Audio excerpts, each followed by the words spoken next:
change It's an upon a autogen. closer look at its uniquely evolved sanitation mechanism. Japan's close to full coverage sanitation system runs on two wheels: a centralized sewerage system and Jokaso, an affordable and easy to install on-site facility. And the latter model could present a possible solution for developing economies in advancing citywide inclusive sanitation. It may be a surprise, but Japan's modern sanitation history does not trace back that far. Because of the long and well-established practice of using night soil as fertilizer, it took the outbreak of cholera in 1880 for the country to fully address the need to regulate water supply and waste treatment for improved hygiene. New legislations banned discharging untreated wastewater into the environment. This paved the way for the idea of an on-site night soil treatment system that became the foundation of today's Jokaso. Then came World War II that ended in 1945 and destructed much of Japan's infrastructure, including that for sanitation. In an effort to swiftly recover and expand sanitation services throughout the country, post-war Japan opted to develop multiple sanitation models simultaneously. While populated areas started building centralized sewerage systems, Jokaso became an option in rural and suburban areas. Having these multiple options allowed municipalities to identify and implement the most efficient sanitation system for their topography. In the 1950s, Japan also brought an end to the night soil recycling system, largely due to the introduction of chemical fertilizers, further increasing the need for modern sanitation. This pressure increased further as the nation entered the economic miracle phase in the 1960s, which brought the rapid development of urban areas. The current Jokaso model that can be installed at an individual household became available in the 1980s. This Jokaso is capable of treating all the household wastewater, not just from toilet, but also from kitchen and bathroom. The Japanese government at the time began developing various legal frameworks, subsidy schemes, as well as public-private partnerships to promote Jokaso. These policies provided incentives for private companies to devise quality Jokaso products and carry out appropriate operation and maintenance. From 1987 to 2015, the government invested approximately 415 billion Japanese yen for the promotion of Jokaso. Jokaso offers many advantages as an innovative sanitation alternative. It can treat wastewater as effectively as a sewage treatment plant. It can be installed for individual houses, apartment blocks, as well as commercial facilities within a few days. And the costs are far less than that of sewerage. This is why an average of 120,000 new Jokaso are being installed across Japan every year. Standing in his sunny backyard in a rural community just north of Tokyo, Mr. Yamada describes how Jokaso enhanced his standard of living. He and his family have been using Jokaso since 2014 after the plan to extend sewerage in his community was canceled due to budgetary constraints. 家は浄化槽の前は汲み取り便所だったんですけれども、トイレは水洗になって大変便利になりましたし、清潔になりました。Beyond the comfort and convenience, what puts a smile on his face is the awareness that he is now taking part in improving water quality in the rivers in his neighborhood.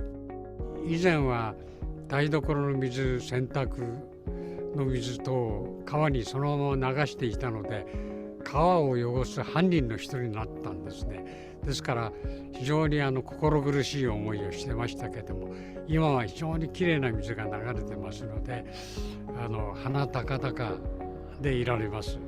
In Japan, jokaso installation is now mandatory when building a house outside the service area. The government has defined treatment methods and a structure that must be adhered to. Jokaso manufacturing and sales also require government approval. To promote nationwide sanitation, subsidies are available to homeowners to cover the jokaso construction fee. Jokaso installation, maintenance, desludging, and legal inspection must be handled by registered or approved private companies, and the operation must be carried out in accordance with the Jokaso Act that was passed in 1983. Only qualified personnel who has been trained and passed exams can engage in maintenance and operation. In the past 5 decades, approximately 200,000 people took the required training and passed the exams on jokaso-related works, including installation, operation, and maintenance conducted by JECES, a government-authorized institution in Tokyo. These examinations and trainings could also be taken at other designated locations across Japan. Those involved in jokaso businesses are subjected to fine or imprisonment if they violate the provisions of the Jokaso Act. This comprehensive operation and monitoring structure support the high-quality sanitation that the use of jokaso provides. Japan's innovative approach in developing its sanitation infrastructure helped get Japan where it is today, a place where people enjoy high-level hygiene and its health benefits. It also presents a useful policy lesson for those involved in sanitation development in Asia and the Pacific, especially in the wake of the pandemic, which has highlighted the even more urgent need for equitable, quality sanitation.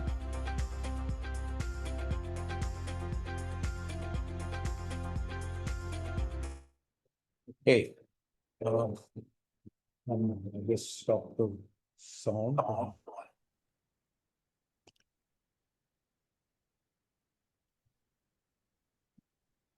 Okay, good afternoon, good morning, good evening, wherever you are. We just played this introductory video just to welcome you all to what is possible in the area of water and sanitation. I would request my colleague, Dr. Chaitanya, to say a few words on this water talk and the speaker. And I would also like to add a few words after that before we all invite Dr. Seetharam to speak on the topic that he has chosen today. It would be very interesting, and we would expect very active participation from all the audience. I can see several stalwarts here, but I'm sure more will be joining. Over to you, Chaitanya. Yes, sir. Thank you. Welcome all. Today it will be a very interesting session, and it's my privilege to introduce Dr. Seetharam. I'll just take some few minutes because I could see the achievements that he has, bring to the water sector. So it's really an honor to welcome Dr. K. Seetharam, an eminent scholar and development expert, to our platform today. With the decades of experience spanning infrastructure development, water policy, and institutional capacity building, his insights promise to illuminate critical pathways for sustainable growth. He brings over 30 years of distinguished international development experience, having held key academic and advisory roles across Asia. He currently serves as a visiting professor at the University of Tokyo, task manager for the Gates Foundation, partnership at the ADB Institute, and special advisor to East Japan Railways Company. These are all just few to mention. Over the past 15 years, he has led groundbreaking research on mobilizing philanthropy and private finance to support high quality public infrastructure in Asia. His academic tenure includes serving as a ADB visiting professor and founding director for the Institute of Water Policy and NUS Global Asia Institute at the Lee Kuan Yew School of Public Policy, NUS. Recognized globally for his visionary contributions, Dr. Seetharam was inducted as an associate member of the Club of Rome in 2024. He played a pivotal role in leading ADB's knowledge management initiatives between 23 and 27 and has contributed to over 30 official development assistance projects through his expert roles in Japan, spanning across Asia and Africa. His impactful work includes founding the ADBU Tokyo Internship Program and guiding capacity building initiatives at the ADB Institute to foster sustainable development across the region. To mention it, I take a privilege. He studied together with our CEO, Mr. Nandakumar, at IIT Madras and extended his support to our ICCW since its inception as one of the members of the advisory board. I take this privilege to invite you, sir, to deliver the talk and share your valuable perspectives with us. Nandakumar, sir, I request you to just add Okay, few. actually, it was Seetharam's wish that we should keep this introduction short and listen Yeah, to him. So I would not like to add anything more. We are all eager to listen to you, Seetharam, and over to you. Thank you for the very, very long introduction, but I don't think I deserve such praise. But the last two sentences is what I cherish.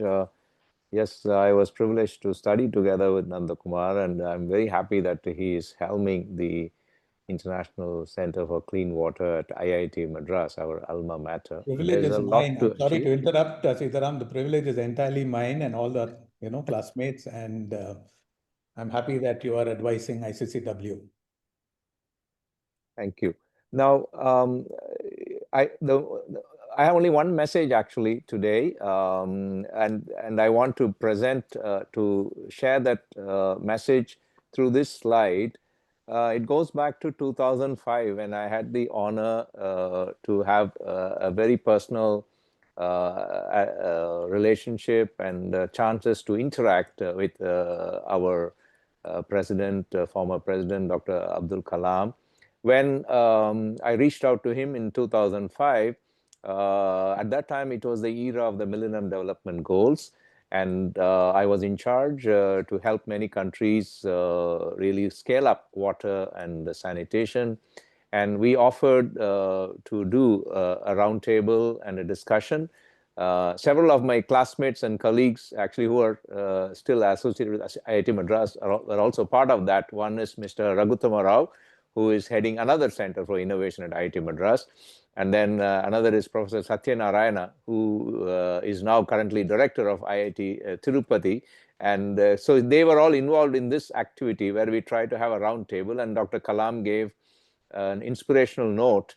And that time, we were very ambitious. Let's get it done in 5 years. That's what we said in 2005. And we said, let's get it done by 2010. I'm putting this back because that's the same message I want to tell at the end of this talk. I hope you all will be sharing views. Let's get it done. That's the main message. Now, to put the context, I don't want to appear that we are just, giving pep talk to each other. I'm actually looking at the realities. India has become very successful, and we have very strong leadership in very many areas. And what we are doing today is possible because we have very highly reliable information technology. And so the country has a lot of things that has achieved. But the problem is, I want to use the words relating to the center because the center is on water. So the first word is water. Potable drinking water in all taps is not like some great privilege or a luxury. It's a necessity. We all know it, but somehow we are struggling to deliver it. But we all have it in a way. If we don't have drinking water, people will be dead. We know that. So we are producing it on our own. It's not coming on the tap by itself, but we are kind of becoming a mini water utility or mini company who's producing it by ourselves, meaning we treat it, we clean it. So the cost to the individual is so huge, and I'm waiting for the day when we open the tap, it will be portable. Now, this is where I go back. I was talking to Nandakumar. When I was student at IIT Madras, we were drinking the tap water. So we have forgotten that it was happening. But over the years, now we'll know, as we are all experts, that things have declined and become insensitive, that that was not a luxury, but that how to achieve that. And developed countries have achieved it. So today's discussion is about that. The second one relating to that is waste management. And here is where I would like to bring another classmate. It's very coincidental that we have many classmates who achieved great things. One of them is Shekhar, who runs an NGO called Hasiru Dala, which basically empowers waste pickers. Again, this is the new point. Successful economies really manage their waste very well. And we all know the principles. 3R has become, which is reduce, reuse, recycle, has actually become 5R in developed countries. The other 2Rs are repair and then refuse. So you don't accept things like, when I was young, you went to the shop, you would carry your bag before you go to the shop, because the shopkeeper did not have packaging materials to give you. Whereas today we have come to a level that's kind of default. So taking a bag is like a new preparation. So this is the second W.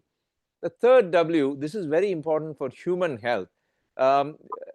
We all know that those who have pets know that if you have a dog as a pet, if the dog cannot go for a walk, it cannot do the daily chores, that is evacuate. And human beings are no different. That's what I've heard from medical doctors. We need to walk, and we need to be able to walk. And for good health, we walk about 7,000 steps a day. Now, I live in Tokyo. Just doing my daily chores, I would have finished that walk. I don't have to go for a walk because I take the train, I go on. The roads are all walkable, the payments are there. Again, when I was in school, I studied in Tiruchirappalli. When I was in school, my entire day was by foot. Only when I first came to IIT Madras, I had to use a bicycle, because the campus was very big. By walking, you would not be able to finish the day. So we used a bicycle. So walking is not, again, a luxury. We all need it. But if I look at many of the cities, we have kind of destroyed the walkability, and we have been insensitive. And it's affecting the human health and overall lifestyle. So that is these are the 3 W's, right? Drinking water in the taps, waste management, and walkability. This is very important for nice urban living. But somehow, this is not new. 10 years ago, when I was in Singapore, as they kindly introduced, that time we wrote a book called What Countries Need. And Singapore is kind of an example which successfully addressed this.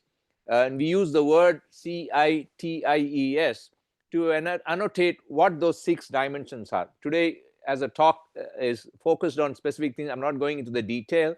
The first chapter of the book is downloadable. But what's important is to compare where our cities are in terms of the timeline. We used to be good, but we've kind of declined. But how to bring it back is the question I keep asking. It's not like we are going back in time. How to utilize the current capabilities to actually bring it back to the nice things. Now let me bring 3 other words, again using W. This is now another WWW. These are work, wealth, and women. Why I bring that is, our way we work has changed significantly. Actually, after COVID and the pandemic, when we were forced to work remotely, nobody imagined that we would actually work remotely. It has happened only because of one important thing that rescued us, in my view. I trained as a transport specialist, not actually as a water specialist. So transport officials never imagined that people can do their everyday work without having to travel. We always believed that travel is most important. Commuting is very important to be able to finish work. We have to go from home to work and then work back to home, or work to shopping or another meeting place. But during the pandemic, this remote work, which was enforced on all of us, actually changed. And today, people are refusing or reluctant to go back to workplace, or we have actually completely changed that pattern. But it has happened because technology provided us a breakthrough. No one imagined that internet technology could really take up so much of the change and actually allow us to transform to an extent that it is almost irreversible. So it is possible to change behavior. That is what I'm trying to bring about. But while working, another thing that has happened in the last 2 decades or so, people have become very wealthy. I'm not talking about countries becoming wealthy. That is also happening. India has become a very big economy because we have many of the participants who are today from India. But more importantly, individuals have become very, very wealthy. You know, the ultra high net worth, that the index that people use, that is people who own more than $30 million, that number has become very, very big. It's almost double, from 15% to 25% in Asian countries. But what is interesting is that the wealth accumulation has grown very fast, but the willingness to give back to society has not grown in the same way. We still have charities and grants coming from the very wealthy people in Western society relative to what is in the Asian society. So I want to bring that to point because Asian countries need to attract the philanthropic attitude of our people, and I'll bring that point later in my talk. So while we are making money, we need to start to give back, because to solve our problems, we have to use our own talent, our own money. We cannot rely on external support only, or should not rely exclusively on external support. That brings us to the sixth W that I want to bring about. It is about women. When I was a student, we had only, if I remember, Nanda Kumar, only one girl, 4 girl students who studied with us, but it's changed now. So we have many girl students studying, and women are working, and India is doing exceptionally well. While we are empowering women, we're not paying attention to the needs for women. And that brings us, water is so important for girl children and women to go to school and to participate in society. And we need to more sincerely address. So I've addressed these 6 W's. So let me now take you to a journey which goes back to 2002. All I have said is not totally new. I have been working on it, and I spent a lot of time in my career. This slide is very dense because it summarizes a report that I did in 2002, which looked at the impact of water projects. Now, a lot of projects don't succeed. A lot of initiatives don't succeed for various reasons. But if I share the things that don't work, people are not willing to listen to it because they think that failure is not mine, failure is somebody else, and there's nothing great about it. So in 2002, this study, it's an impact evaluation study. I think on the top screen, on the right top, you can see a QR code if you want to read details of the study. We looked at example projects which succeeded significantly, and then applied the critical analysis and try to develop a theory of change causal loop, which is what I've drawn here. I will briefly explain some aspects of the loop to show that why some projects succeed and what is special about them, what's different about them. Very interestingly, while for failures we had many reasons and many pointers, for success they all converged into a common denominator or a singular cause. There was a champion, or there was a group of people who championed. These people addressed the challenges and turned a success into not just a change, but something that will sustain. So leadership at the community level or at the government level, they make a lot of contribution. But how to sustain it? We need to have mechanism that from individual, it is institutionalized. So this is the story that took me to the next level to look at how can I use this theory of change to convince people about the importance of building capacity and how do we nurture next generation champions. So if you look at the theory of change here, water and sanitation is so important for health.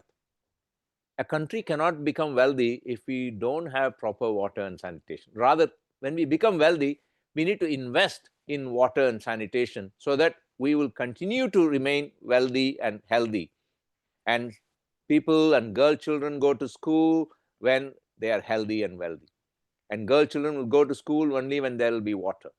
And without education and literacy levels, we cannot have the employment workforce available. So all these are very well related. So as we become wealthy, we need to consciously invest in water and sanitation. That was a curtain raiser video that was shown to you. So 2007, we did this report called the Asian Water Development Outlook, where we argued that the problems relating to water is not a technical problem or an engineering problem. Those are kind of solved problems. It is about this political commitment, government commitment, and societal commitment to say that we want to get it done. As I said, that's the only message, just get it done. So we rallied to the highest levels of the prime ministers, heads of states, of countries, to bring together, that was called the Asia Pacific Water Forum, so that people will endorse the priority and then implement it. Guess what? IIT Madras at that time was very closely involved. Some of these people you will recognize in this photograph. We worked at that time with the Ministry of Housing and Urban Affairs to bring the first ever benchmarking of water utilities. Any consultant could have done it, but as a task manager at that time, I invited the professors from IIT Madras to do that work and bring the government officials to IIT Madras so that they can do the number crunching and they can analyze what are we missing. It's a very simple calculation. Every water utility, I don't know the statistics now, at that time, more than 50% of the water was lost, either due to leaks or bills not paid. So if they produce 100 liters, only 50 liters is accounted for. So we use a technical vocabulary in water utilities called unaccounted for water. That means no one knows where it went. So we were hiding behind that it was unaccounted for. Always we argued, oh, we have to produce more. But no one looked at it. How do I fix the leaks? So the logic of the benchmarking was that if you don't measure, you cannot monitor. And if you don't monitor, you cannot improve. So it went back to checking and showing where are the leaks, what are the leaks. So there are success stories which I will show to you that these can be indeed fixed. And cities in our region have fixed it. We can also do that. That is what we talked. So to conclude my remarks, let me bring to two important messages. I want to call it as wisdom that we can draw from what we already know. One of them is from our cultures. I'm now a member of the Club of Rome, where we look at what is the tradition in each culture.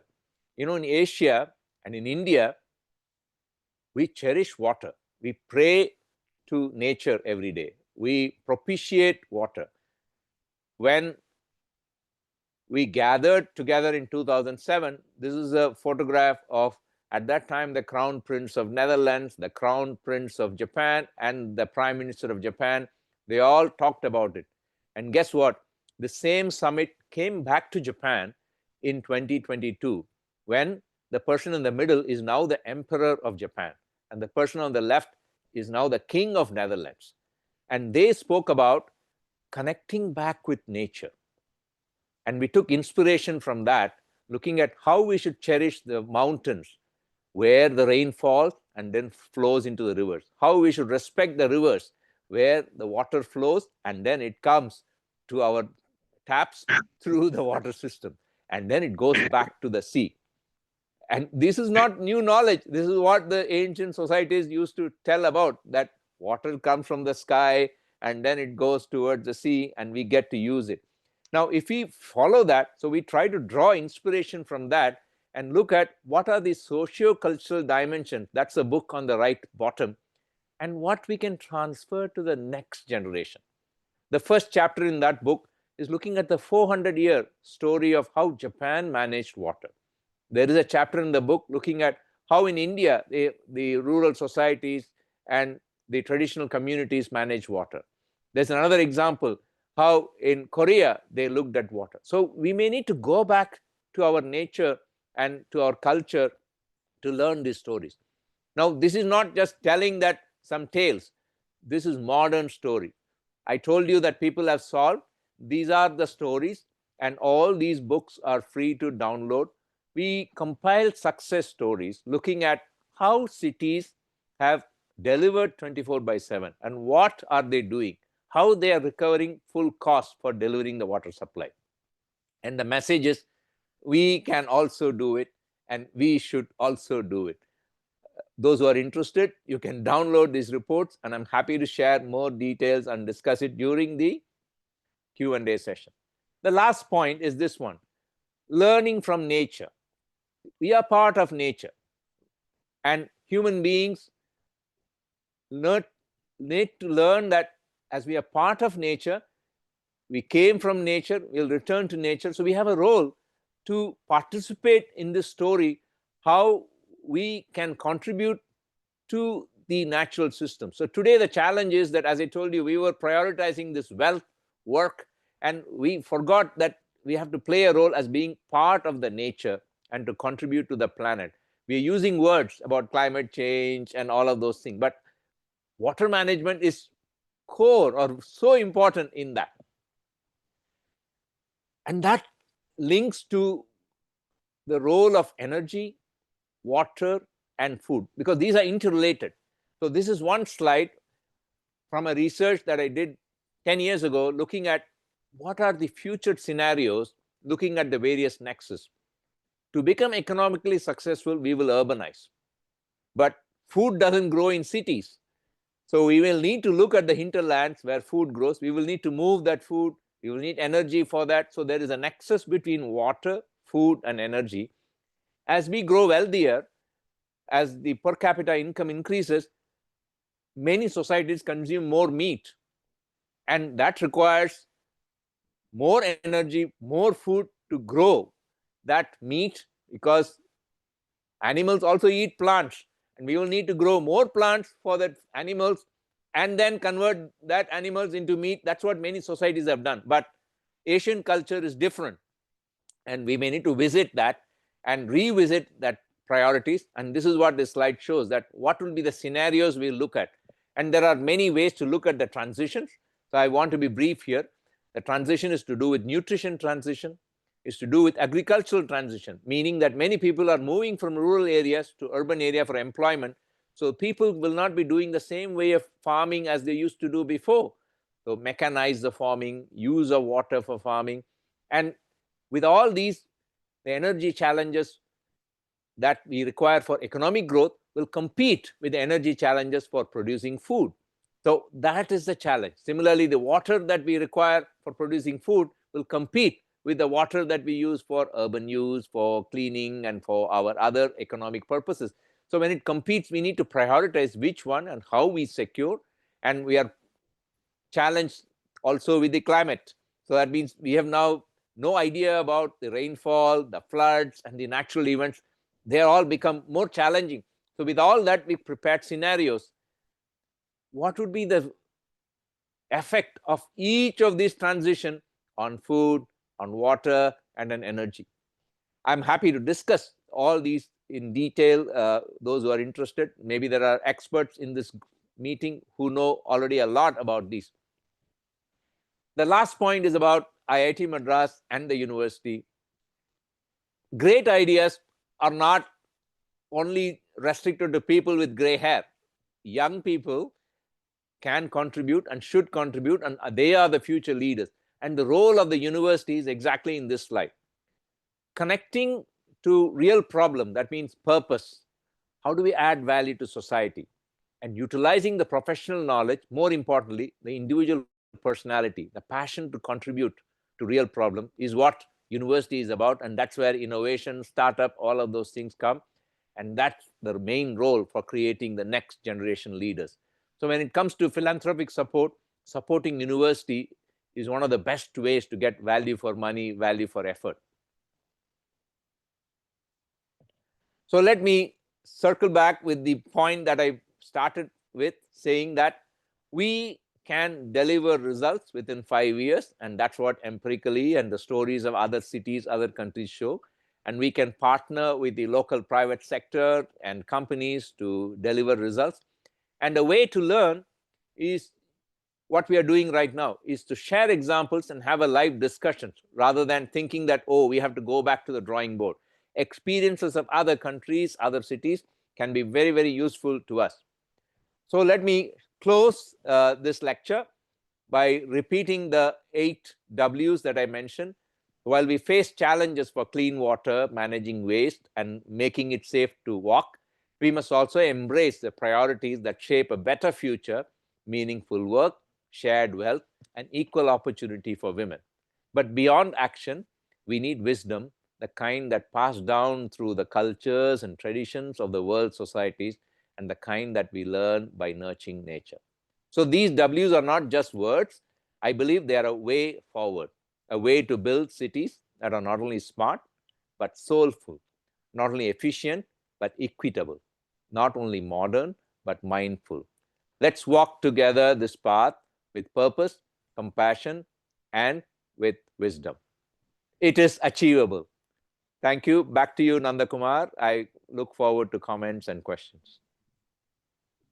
Yeah, thank you so much, Seetharam. I think it was very pithy, but inspiring and so optimistic. I think we in India have become a little pessimistic, maybe my view. I don't know, maybe shared with many in the group as well. But what I heard in the last 30 minutes or so is that it's possible. The word possible came many times, and there are standing examples in Asian countries not very far from us. And India is also catching up. So there are stalwarts. I can see many have already started their posting onto the chat box. Maybe I can take it one by one in the same order in which it came, and then we have a healthy discussion. If anybody wants to speak, they can. But in the meantime, I can read.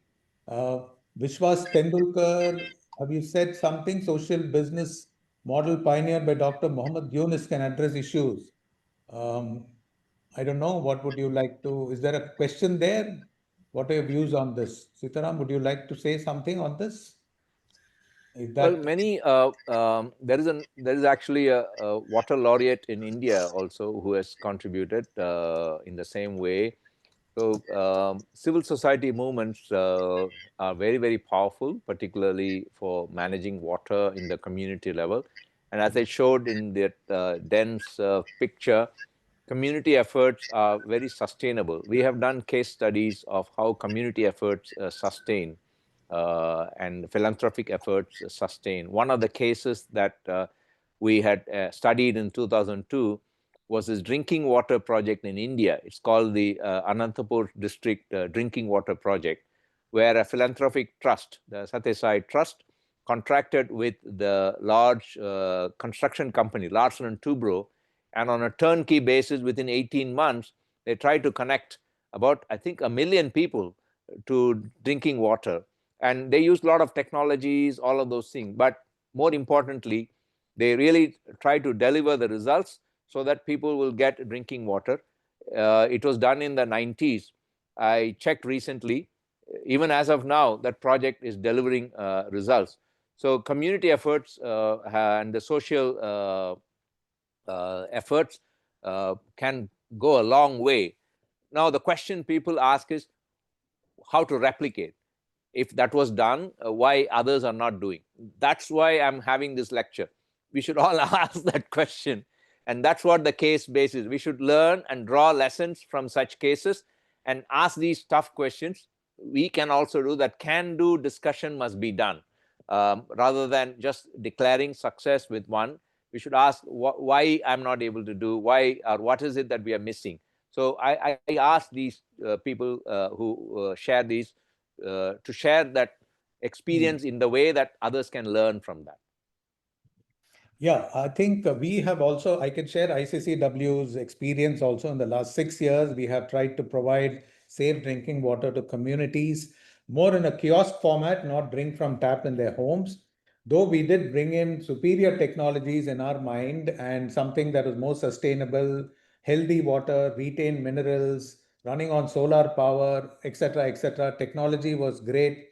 But somewhere we face challenges in the communities, understanding, acceptance, and thereafter, when you leave the equipment in their hands, the maintenance of that, though there's training given, but somewhere maybe we haven't done 100%, and there were some gaps, and we are learning. I suppose the tradition is equally important. Technology and tradition may need to go hand in hand, is my learning, saying there are ways in which people are used to leading their life. There is a culture sitting there. Technology can disrupt the way people are used to working there. And that side, the social side of enterprise, is something that traditionally as engineers and scientists, we miss out. So I don't know if there's anything that you could share in terms of how some of these were overcome in any of the other countries, as how people behavioral change happened and thereafter it sustained itself. The story of Manila water, the slide I shared, the tap secret, that's a very interesting example for us to deep dive. And recently we created an e-learning course by the protagonist there, Perry Rivera. Some of our colleagues in the water sector know him very well. Very interestingly, Metro Manila didn't have drinking water, but now maybe we can say now 20, 30 years ago, because it was 2000, he fixed it. I lived in the Metro Manila when I worked in Asian Development Bank. So every house will have a swimming pool, not for swimming. Actually, it's a water sump because the water will come once a week, 1 hour. You'll collect the water, and somebody will come to clean that water because it's for drinking purpose, not for swimming again. They'll come and clean it, and we will have a pump inside. And so what he did was he co-opted the same water engineers who were in the government when they turned into the company. It's all listed up in their book and in the video. Converted them into shareholders, like in how IT companies, you have stock options. The same employees got stock options. Many of them became millionaires because they knew what the problem is. They also knew how to fix it. But their salaries were very low initially, so they had no incentive. So he transformed them into solution providers. And very interestingly, they had a concept that the entire network was made into small zones. That means each that engineer or technician or a manager will be responsible for a few customers, and he could keep the profit. That means if he fixed the leaks, delivered the water, collected the bill, he can use it for his repair, not for his pocket, but it's like his revenue. Very interesting model. So they have this zonal approach. So it quickly turned around, and they were delivering 24/7. It's a bit like, the good analogy in India is, we have this cable TV, everybody subscribe. One guy is the last mile service provider, right?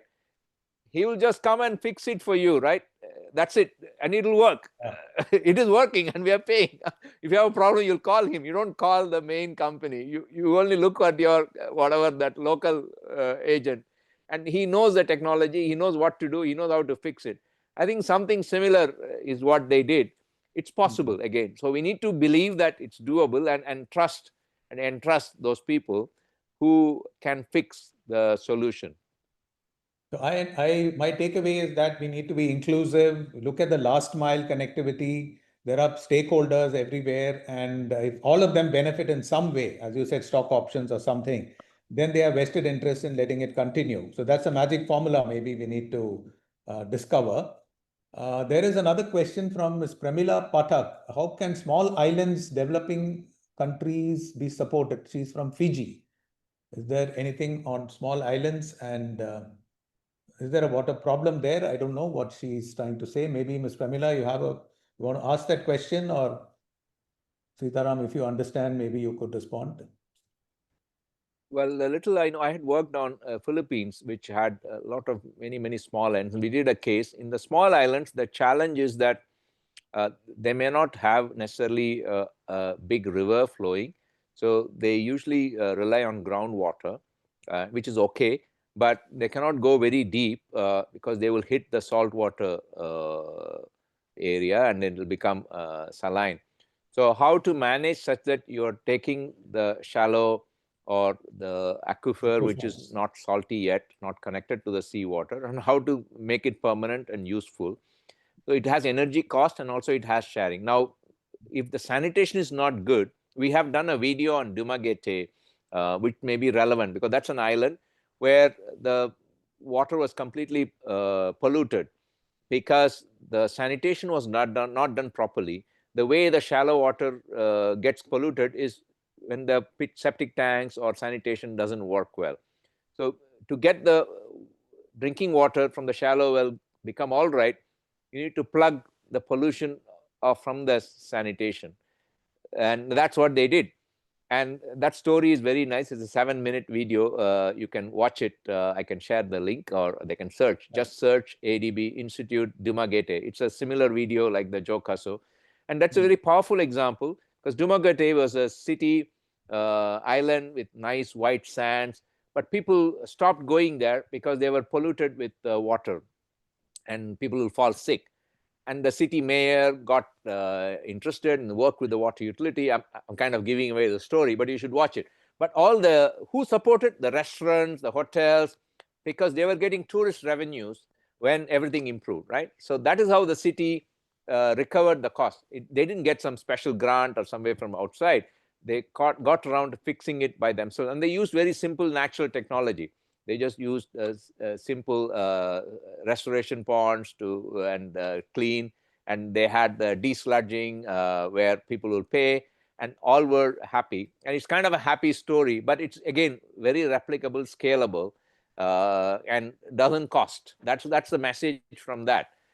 So all these things we need to look at solutions with this kind of new eye that, hey, I also want to get it done. It's a bit like everybody has now access to internet, right? Because it makes sense for them, and they find a way to afford it, right? Because you want to do business with it. So people want a smartphone, they find a way to use it. Something like that is what we need to have, that urge, say that I want to get this water and sanitation fixed, not by coping mechanism. I want it done so that I don't worry about it every day when I wake up in the morning. That kind of idea. Great. There is one of many stalwarts here, one such as Mr. G. Ramkumar, who's ex-director of Indian Oil. He's done phenomenal amount of work in Indian Oil and rainwater harvesting. He's got some very unique solutions. He's made an observation. Mr. Ramkumar, you want to share some thoughts in this? I think I will share the thoughts with your permission. Hope my voice is clear, no? Yes, yes. I think thanks to respected Seetharam for wonderfully sharing the beautiful thoughts. In fact, I am myself an alumnus of IIT Madras. I've done my MTech in civil engineering with specialization on hydraulics and water resources. So the water management, it is the human beings, we people like Ramkumar, who has made us starve for water. The idea is, can we do our little bit? The simple phenomenon is, nature gives abundant rain. The power of soil to absorb water is enormous. Because in case we study the soil, 50% solid soil, 25% water, 25% voids. And soil dies without water. Soil is a living being. So my aim has been feed the soil with water, even in concreted areas, by a simple method called micro-graded gravel pits, even within the drains, which filters the water. As you rightly said, it should be simple, scalable, and you should agree with the fundamental principles of engineering. That means we allow, even in concreted areas, allow water to go inside. City flooding gets reduced, and the soil is fed with water, it will give you water. Sir, as you rightly mentioned, the shallow aquifer recharge is the key. And on the water scenario of India, India is using only 8% of the rainfall. In fact, rain god cannot care for minuscule human beings. It has to take care of others. Can we use this 8% rainfall very well? So as Nandakumar said, I'll go to the solutions. Solutions are simple, scalable. Feed the mother earth of the soil with water, even in concrete areas. I've experimented on this graded gravel pits, using the simple method called the graded gravel or the blue stones, which allow water to percolate into the ground because the soil doesn't allow. This allows. And a distributed method, very scalable. We are replacing the mother earth with another form of earth, which is called the graded gravel. And it improves the quality of water. Even in Chennai, my own well in our complex, the TDS originally was about 25,000 ppm, 12 years back. Today, in rainy season, it is less than 500 ppm, and in summer, less than 1,000 ppm. My tanker, what I buy is 800 ppm. So simple, scalable solutions. I'm sure I can share my papers and discussions with you. If you're able to adopt these things and give a push to my efforts, I'll be very thankful. These are very scalable, simple, technically proven solutions, which I've been practicing for more than 25 years. I think, thank you. Thanks, Nandakumarji. Thank you, Mr. Ramkumar. Very nice. We will certainly take this forward. Thank you. We have Mr. Narinder Khajuria, Special Secretary, Government of Jammu and Kashmir. So would you like to say something? You have any point to make?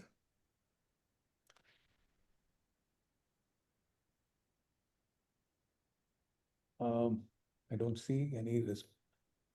Otherwise, we will wait for you to, you can raise your hand if you would like to speak, and I will move on. Chandra Nagesh, yeah, I'll come to you, Mr. Nagesh Saras. There are some people who have also wanted to speak, and they have put it in the chat box. My good friend from ITC, Niranjan Khatri, has done wonders with water in that organization. Niranjan, over to you. Thank you, Nand. Dr. Sita, a very cogent presentation. Since you're in the haloed portals of ADB, I'd like to give suggestions which have universal kind of application in most countries today, because we are very water stressed, not only in India, but many other parts of the world. One of the things that I'd like to suggest is that agriculture consumes 80% of water in India, and I'm sure this figure is more or less the same in most countries. So, having said this, if I'm buying any packaged food, does the package tells me what is the embodied water of that product? Today, the answer is no. If we bring about this, then we'll be educating the layperson, and they'll buy such items on basis of the embodied water of the products. And this is possible universally, number one. Number two, I think organizations such as yours, United Nations, where people travel a lot, if they beam a message to hoteliers that, look, my staff will be staying in your hotel, and if they're staying for 3 days, their bed sheets will not be changed. I tried suggesting this to United Nations way back in 2004, and the idea has still not seen the light of the day. And here I'm talking about leadership, lead by example. And that unfortunately is missing in many parts of the world, because the privileged are consuming a huge amount of water at the cost of somebody else. So there's a disparity in the distribution. And we have to talk about conservation most of the time. We are not talking enough about conservation. I give you a very simple example. In India, we have a very good practice that if Nand Kumar comes to my house, I give him a full glass of water. And I'm saying, why full glass of water? And it is a idea which does not require any investment. And if you do the number crunching in India, roughly about 300 crores of unconsumed water is thrown away down the drain, and we say we are a water stressed country. So these are the few things that we need to do. And last, I think India needs to establish a bureau of water efficiency, akin to Bureau of Energy Efficiency. The BEE has helped us to save, according to the Minister of Power, 186,000 crores worth of energy, and that power has been directed to rural areas which were not lit earlier. The same principle can be applied over here, that every sector must state what's their water consumption and how they are reducing it, and this must be part of the annual report. When something goes on the annual report, companies take serious attention, give serious attention to it. So these are some of the macro and very minor micro strategies on conservation that I'd like to point out in this conference. Thank you. Thank you, Niranjan. Seetharam, any response from you? I fully agree with all the points he mentioned. These are all as they say, in the aeroplane, in the business class and first class, you put some message, because that's where CEOs are. Of course, nowadays everybody is able to travel, but in those days they used to do that because you influence opinion. And so influencing opinion and influencing in the right way is actually a message, and which I fully agree. I was pleased to see that very recently I went to Metro Manila for a conference, and the conference was in front of ADB and the hotel. The hotel put a message: we are not giving bottled water because our tap water is portable. That's it. So it's a very powerful message, right? So and that kind of message is good. I congratulated them for that. So each, we can do message, awareness, conservation, and then making it happen, as he mentioned about how aquifer can be filled, the previous comment. All these are not just advocacy that we talk to, the choir, but translate them into real results, and so we relieve the pain. Then country is developing. So today's message is about that. we have a lot of wisdom in the room. Get it done, and each one, instead of feeling the angst that, oh, I'm saying no one is listening. No, people will listen. So we could continue to communicate, and I think that's a good role that ICCW can continue to do, because you are housed in a university. So we should kind of convey this message loud and clear and very sincerely. Sure. Thanks. There are two people who raised their hands. I will invite Nagesh Aras to speak up. Can you hear me? Yes. Yeah, I think, ADB has a vast knowledge base. Similarly, there are other institutes and other banks and other places where similar database or knowledge base is available. The problem is not availability of the knowledge. All the models are available in various fields, including transportation, water, and so on. The problem is the willingness of the government to step in and do, at city level or ULB level, the implementation is lacking because the business as usual serves some interests, which includes bureaucrats.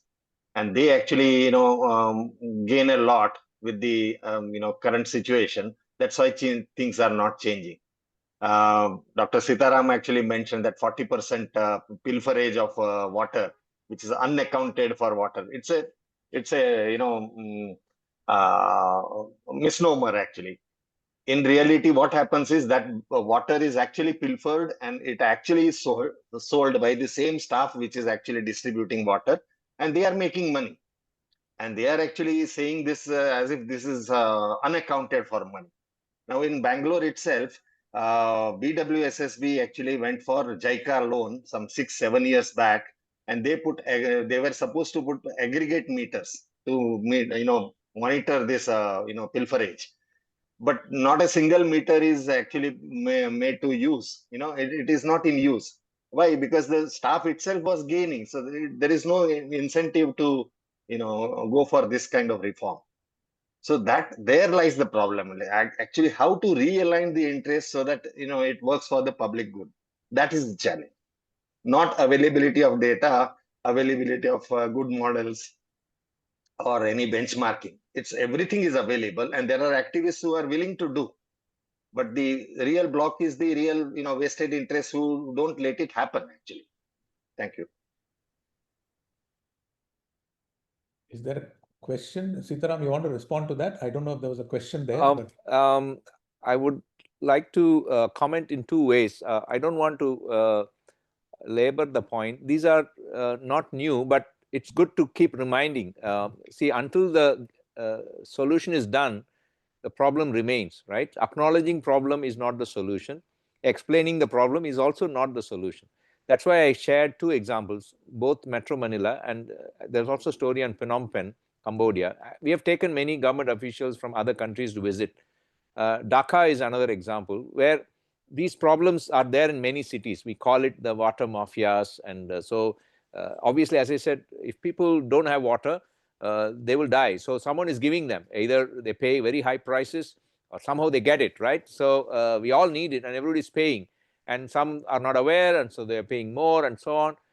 So each of these stories come about how they solved it. Today, we don't have all the time to discuss it. In Phnom Penh, it was very interesting. There was a champion of the water utility called Exxon Chan. He went on a war footing to first collect the bills from all the people. And guess who are not paying? The people who are not paying were at that time, there's some military generals and all of those people, they were refusing to pay. So he used very interesting techniques to collect the bill and make them pay, all of those things. It's all documented in the case study, actually. We wrote a case on it, and he won the Stockholm Water Prize later. So champions are there. That's what I brought about in the story. We have champions, but champions' stories need to be kind of deconstructed, and then we should find how can we do that. I mean, everything cannot be some hero only doing somewhere. What can we do? I believe that all of us are part of the solution, and we should deconstruct it. And let's not make the problem so big that, oh, I cannot solve it, I'll just complain. No, we can do something. And the Metro Manila story is actually exactly about what Mr. Nagesh mentioned. There were also these water mafias in the Philippines, And then we put the story. I showed that slide, Water for the Poor. Metro Manila's water utility took note of this. When it was privatized, they co-opted that same mafia into a wholesale retail. Instead of sealing, they said, we will give you at a bulk price. You can still make your profit initially. But they said, whoever wants to connect, they can either connect through you or connect directly to us. Gradually, the mafia became business partners, and now it's all gone. So it's a way of how the transition. But all of the people have to play together, and all of us have to work together. It is not that someone else has to solve our problem. We have to be part of the solution, all of us. And that conversation should happen. And I hope today's conversation will open some eyes to believe that it is solvable. Next is, we all need to put our small effort. We may not be the one to drive it. Yes, others have to do their bit. But I believe that the time has come, because we are getting wealthier. As I mentioned, to become wealthy, we need safe water and so on. As we become wealthy, we should continue to invest in safe water and sanitation, because everybody needs to drink water. We cannot assume that I'll click a button and it'll somehow come. No, it should come in your taps. And it should be working for everybody, for us, for the people who help us, for the people who bring us food. We are able to now go and eat in a restaurant because many restaurants have started using proper clean water, right? Because as we get wealthy, we won't go and eat in a street side where the food is not safe. Now, like that, slowly we will start demanding, and everything will gradually. But we don't want to wait for the gradual development. We want it faster. That is what today's message is. We can do it. We can afford it. In fact, we have all the knowledge now, all the awareness. Get it done. That's what, Nandakumar, I want to reiterate to champions. give support. Right. Yeah. We'll move on to Dr. Saad Boini. I think he'd also raised his hand early. So, Dr. Saad Boini? Yes, sir. Yes, sir. Sir, I am audible, sir. Yes. Hello. Yeah, we are able to hear you. Sir, I am Shad Moini. Sir, I am Shad Moini from Aryabhat. I am assistant professor in Aryabhat Knowledge University in School of River Studies. I want to say that, sir, in India, 80% of fresh water is going to irrigation in the form of flood irrigation. So we are wasting 80% of water through irrigation, which have no use, sir. So prevent this natural resource, we must go for pressurized irrigation in the form of a sprinkler irrigation, in the form of drip irrigation, so that 90% of the fresh water can be saved, and it may be used for another purpose, sir. And another problem in India is that, sir, we are facing problem in getting. We are facing problem in getting data regarding irrigation. We are regarding river level, regarding canal stream flow, in like in many ways, sir. So for this we have to ask for the government to, so that we can easily access all this necessary data, and we can use it in our research work. I can say only this, sir. Okay. Any comments, Seetharam? I agree with him. Say the efficiency for agriculture is a kind of, again, a low-hanging fruit, known problem, and there are known solutions. I think within India also some states have really worked with the farmers. It requires huge education. Of course, the farmer wants, the stable crops like rice and all that need standing water, but they don't want to be surprised. So they will, if electricity is free, they will just keep pumping.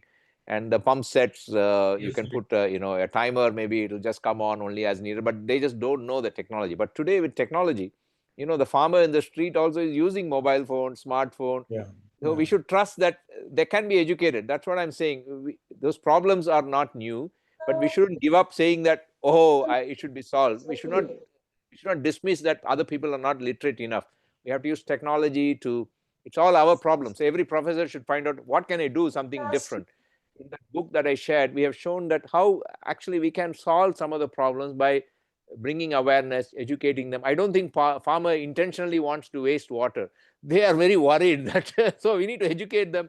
Actually, you don't need this, and show them, and not just give a lecture to them, but actually work with them, show them, yeah, you can grow better and crop comes better, and they will celebrate together. And that's what some of the NGOs, others do. Right. Celebrate and share that story and make it widely known, so others will do so. See, there are many startups that I've come across in India who are doing these advisory services to farmers, doing water budgeting, understanding secondary data, primary data, triangulating it. So, and the farmers seem to be listening and making some better yields and income. So things are changing there also in the agricultural world. Thank you, Dr. Moini. There is some other. Okay, so let's move on to some of the questions which were posted. How are PPP models? Mr. Narat Satseg Pure. How are PPP's model create value for people on water and sanitation fields in urban and rural area? What are the main challenges for successful implementation of PPP models, I guess? So PPP is still a valid option, but somehow in water and sanitation, it's a little more complicated, and it has not been easy to be successful. It's not that it's not possible to be successful. A very good success with PPP, if I may say so, is bottled water. Everybody almost doesn't question about buying bottled water. Companies are selling. The beverage companies are selling, oil companies, those who know how to purify water, they're selling, and everybody is buying, not because they like it, but because they value it, right? So my professor, when I was young, taught me that there are three words that we use interchangeably: price, cost, and value. These are three different things, but we use it interchangeably. The price of something is not the cost, right? Of course, you are in the business, Nandakumar, you know that if you sell me something, your cost is very, very low. Yeah, we don't understand it, right? So cost is different from price, but price is what I'm willing to pay. Now, this is where the value comes. I'm willing to pay, obviously, because the value I attach to the benefit of what I'm willing to pay is far higher. So as people become wealthier, their value of health, drinking water, is so high that you're willing to pay for 1 liter of water 20 rupees. I tell many people 20 rupees for a liter of water is what people are paying now, right?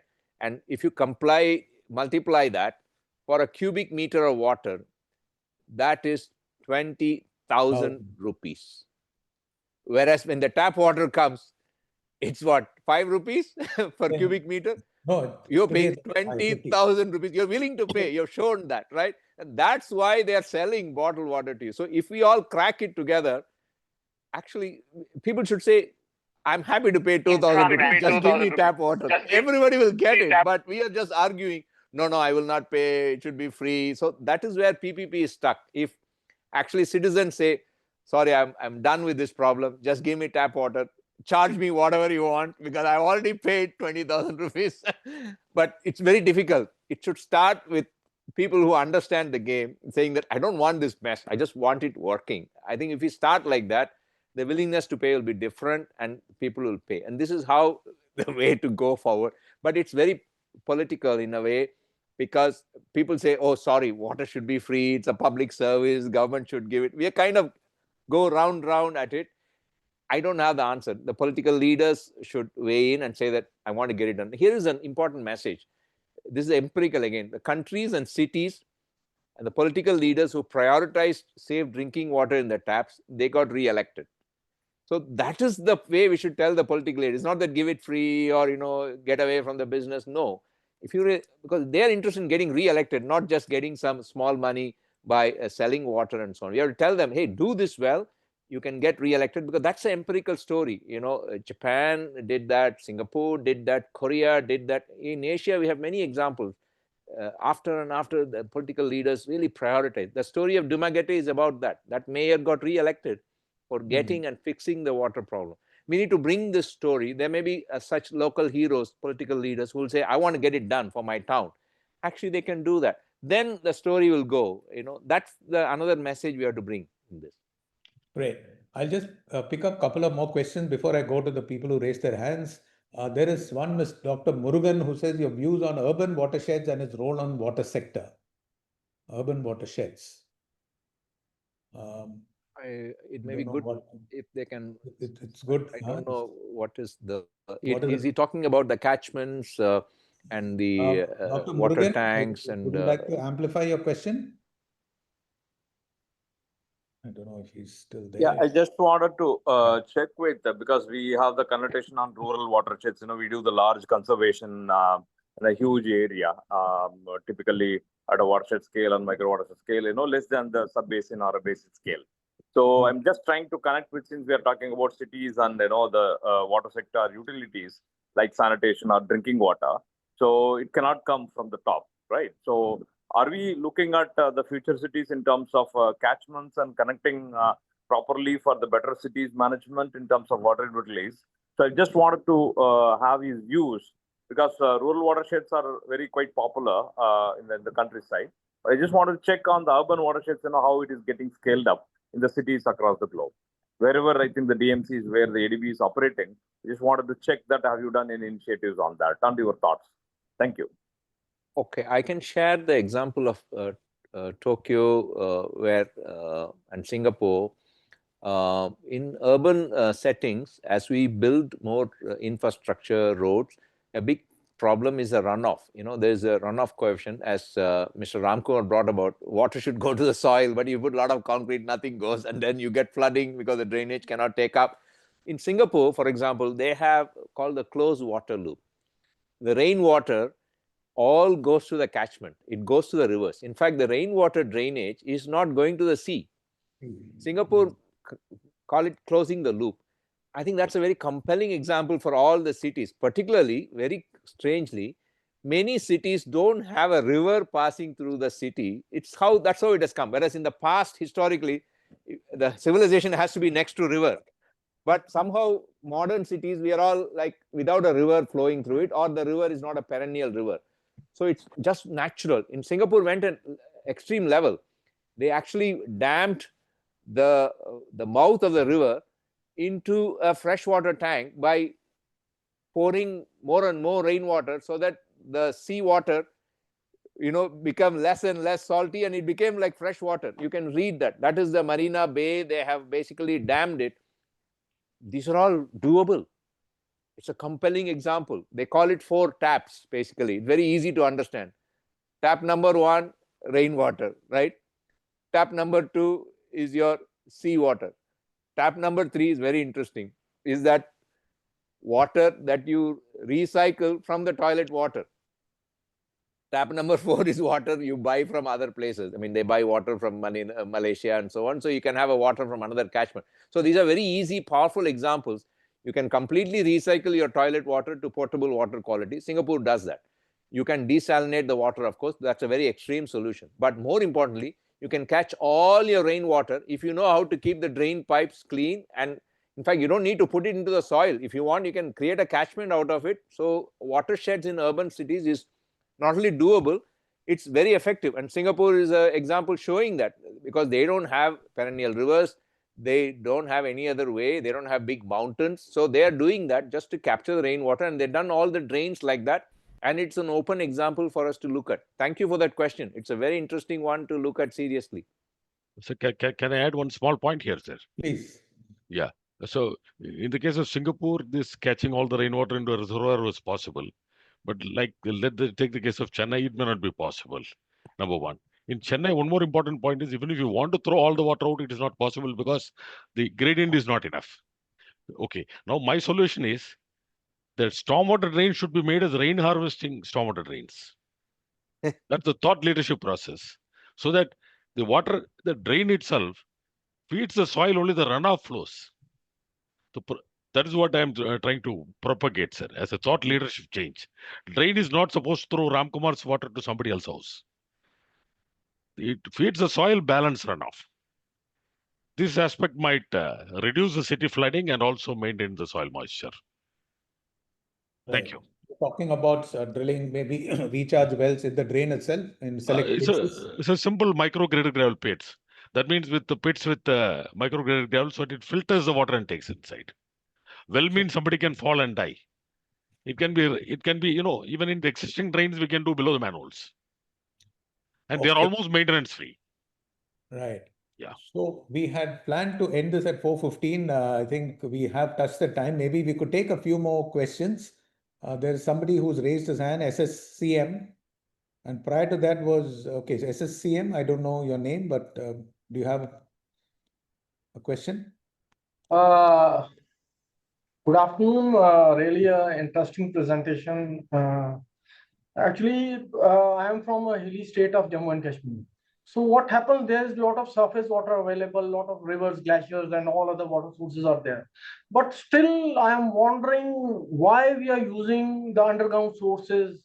The water is flowing to the other country, other states, and we are using the underground water. So are there any practices across the world that we can restrict people not to use the underground water unless we fully saturate the use of surface water?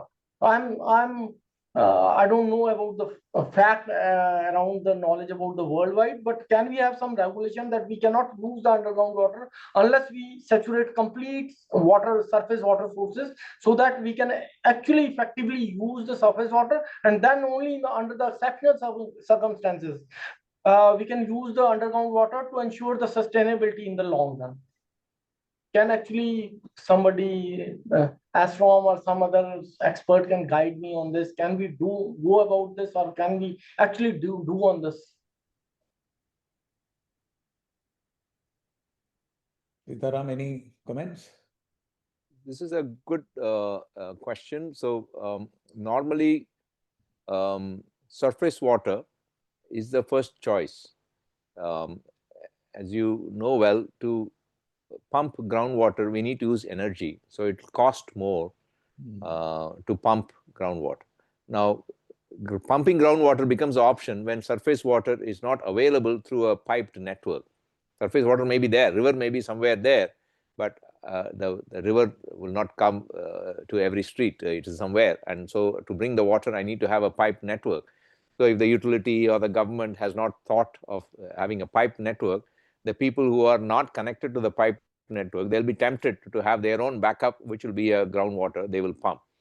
Now, over a period of time, what happens? It's like the analogy I said, why everybody is buying bottled water or your own RO plant. It's not that you like it.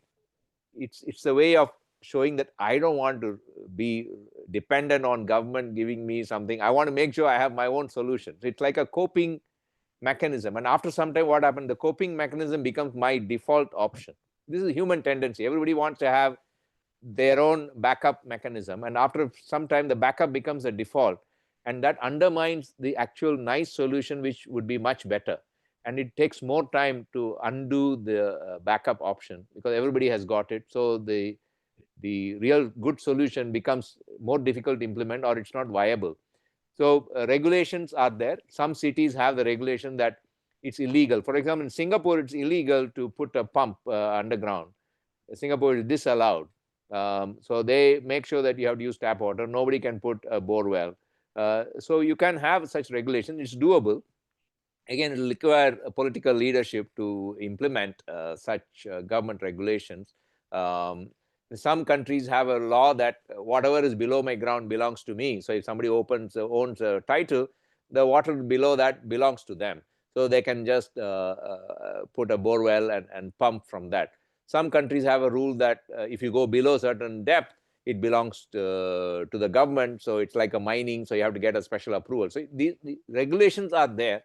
It's about, as I mentioned, implementing a solution which is less expensive in the long run, rather than looking at regulations which disallow people. We should look at how to relieve the people of the problem rather than restricting people from finding solutions. So this is what I'm trying to bring about. Getting water in the taps is not an expensive idea with the current economic development that we are reaching in many countries. It is very much doable, and getting it done will get much better reward. That's what I'm trying to bring about in this discussion. Sure. Yeah. Okay. Chaitanya, you have Yes, any? sir. Yeah. Yeah. Thank you. There are some 2-3 more questions just Yeah, populating you take on. over And now so that. yes, Yeah. sir. Yeah. Maybe we'll take some another 2 questions. Watson sir is waiting for some time. He was I know he raising kept hand. putting his But hand up and then yeah, putting it yeah. down So again. Watson sir, So, would you like to put your views? Chandra, is he there? Yeah, by the way, by We'll the try time the he time he comes, comes maybe and I'll take starts. one more Yeah. question, sir. This is from Mr. Kumaran. he was talking about Mahatma Gandhi said that there is enough on this earth of all men's need, but not for one man's greed. Today we talk about circular economy, talks of 10R, and he was mentioning about refuse, rethink, reduce, reuse, repair, etc. Where do we stand, sir? You have worked top politicians, great leaders, and bureaucrats who implement. Seetharam, sir. I'm more positive. The enthusiasm to be respectful for nature actually came out. I think during the G20, Indian government put forward the LIFE mission, which is to live for the environment and a lifestyle. Those are very much in line, and also the Swachh Bharat of getting about, and also the Jal Jeevan mission. All these are very nice initiatives. To be fair, these are not easy to achieve. So we need political leadership, and they take time. So it takes up to about 10 years to deliver results. So we are seeing now the early results. But as was mentioned by previous somebody who made a comment, that yes, you may fix something, but after some time it falls apart. This is where we need to be mindful that good examples sustaining requires efforts from all stakeholders. It's not government will do and something will happen. Right now, internet technology is working in India. We are paying the bill. We are giving feedback. Some people in the downstream are working. All are continuing to work. So eventually, to work, it has to become like a business rather than just obligation. So that is where I feel that we need to be on one hand positive, but we can be slightly impatient, saying that I want it, but then also show a collaborative approach that when the solution comes, I will support it. I will do what I need to do from my side. So mutual support can, I think, accelerate. This is what my message and response. I thank for that message. It's a very good message, and we should support it. Thank you, sir. So we have one more question. Maybe I'll take this as the last question by Mr. Arun Kumar Sridharan. So he says, like, can you share your thoughts on the evolving water credits market globally? What is the status, outlook? Is ADB involved? This is a discussion that which is a little bit far-reaching. I think he's talking about the sharing of water across river basins and so on, and also looking at how we can trade water within the country and across countries. And these are very complex challenges, and there are good examples. And there is a association of river basin organizations. Now, large countries like us, others have worked at it, where there are river basin organizations, and river basin organizations have authority to manage the water as a resource and as an asset, and it's used for three purposes, like we discussed today, for agriculture, and then it's also used for energy generation. Hydropower generation is one of the less effective in terms of environmental pollution, less polluting, also more sustainable in terms of overall cost. So they take the responsibility to commission and to manage the dams and so on. And more importantly, finally, ensuring water for drinking purposes, right? So river basin organizations have but they are scientific bodies. They are an authority who constantly look at the rainfall and the flow of water.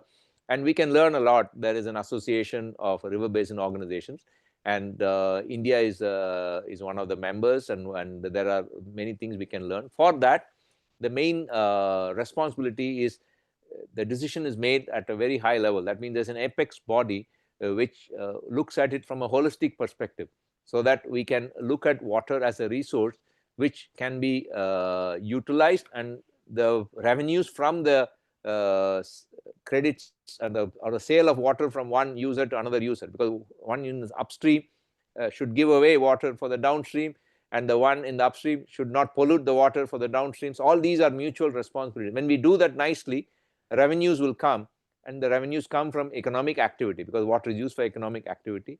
And the revenues, a share of it can go back to maintain the water body, because the water is the one that sustains life, right? Water is the wealth. So looking at it from that holistic way, it will be a body which will look at the water as a resource. At the same time, it provides life. And so we don't need to compete for water. We can collaborate and share and create wealth. I think when Dr. Kalam was president, he talks about how to connect the rivers to prepare the system so that it can be shared. Those proposals are still very relevant, and we can look at them seriously. Yeah, thank you, Dr. Seetharam. This is Arun here. I had just a follow-up on that. My question was a little bit more regarding the analogy with carbon credits, right? So people who, are polluting more can offset their pollutions by doing some offset activity. So is there a similar thing evolving in water where companies or institutions or states that use more water resources can offset their impact by improving other water bodies, right? Can they get credits for it, right? And are there ways in which they can offset their non-compliance in some ways with compliance in other ways, right? Yeah, that's a good point. If that's a good thought way to bring some awareness. Right now, it's corporate social responsibilities. Many companies, as part of their corporate social responsibilities, of course, they pay for education, they pay for healthcare, they also pay for fixing water bodies. So right now, it's at that level. But what you're proposing is a little more theoretically drawing analogies from the energy credits. Energy credits was far more complex because the demand for energy is much larger compared to demand for water. And interestingly, energy is also produced using water, actually, right? So we have no other way. You may burn carbon, but the turbine will run when you use water. That's how it's created, right? So water use is much more complex. And still people think that water comes from nature and is free. So creating a market for water is a little more complicated, I think, philosophically. People may have different views. And so it may be something that we need to understand that water is not that scarce in that sense. It is a perfectly renewable resource, right? We cannot destroy water, unlike fossil fuels where we extract and destroy. Water comes to us from the sky, goes back to the sea. What we do is we just pollute it. We don't destroy water, we're just polluting it. And that's what the challenge we are facing. That's how I understood. So water we are not destroying like fossil fuels, we are polluting the water. So the available water for us looks scarce. Of course, rain doesn't come where we want, but water is there, and we have now techniques to bring water, to move water, but it's expensive. So that's where cooperating with nature, understanding nature, recharging the wells, using shallow water, and all those things are all solutions. So maybe you may want to think in that direction, how to live in harmony with nature. That's why I brought the two messages: learn from nature and learn from our ancient societies that we can live in harmony with nature. Thank you, sir. Thank you, sir. So here is one more question by Mr. Sashwat. Can you explain India's situation on Water Act? I mean, we have Water Prevention and Control Act, Pollution Act 1974, and why it is short of needs. Your insights on this? Oh, I didn't prepare a formal response for this. So there, I think I contributed to some effort in the Niti Aayog where they were trying to look at regulations and implementing guidelines. So many countries struggle to really make a legal process to change the law to do something. But the example that I shared in Metro Manila is a very classic one, that through a simple business contract, they could deliver solutions. So while, of course, we can look at law and legal provision, yes, somebody can work on it. But I found out that to deliver solutions, mutual trust can go a long way. Making it a legal requirement or looking at the law as an obstacle is a way, but we do not need to think like that always. So it's a good point. I know some efforts have been done, and the implementing guidelines have been made in the public health and so on, how to deliver potable water, what are the standards, and so on. But I don't have a direct comment on this. I'm happy to check and then give back a proper comment to Mr. Saswat. Thank you, sir. I think almost all the questions has been addressed, and from my end, I think it's really eye opener and insightful session, and a lot of things that we are implementing today in the rural India and the various technologies that we are doing. There were always some 1% of the whether it is actionable or doable. Today, I really got clarity that yeah, it is doable and actionable. So thank you so much for your insightful talk and all the inspiration that you have given to us. I hope all the audience would have been enlightened with some thoughts from your talk. Thank you so much. And Nandakumar sir, would you like to add? I just would like to say that he has uplifted the spirits of most of the audience today. Many of us thought, we were a little bit despondent, but it can be done. And champions is what we need. And all of us are champions in some way. If we can channelize this, Ram Kumar, Arun, Sridhar, I can see many, and there are many more who are there behind the scenes. So let's make it happen. I think that's the bottom line. Thank you so much, Seetharam. Thank you. Thank you all. Thank you, everyone, for your. Thank you, everyone. Thank you. Thank you, sir. Thank you all. Thank you. Thanks a lot. Thank you. Thank you, sir. Thank you. Okay, I'm signing You off. need me to stay or I can leave? No, okay, let's give it some time. I think people. 1 second. It is doable. Come. It would be like it. Sat the entire. So they're still on. We're just getting people to. Anything is doable. The way he motivated.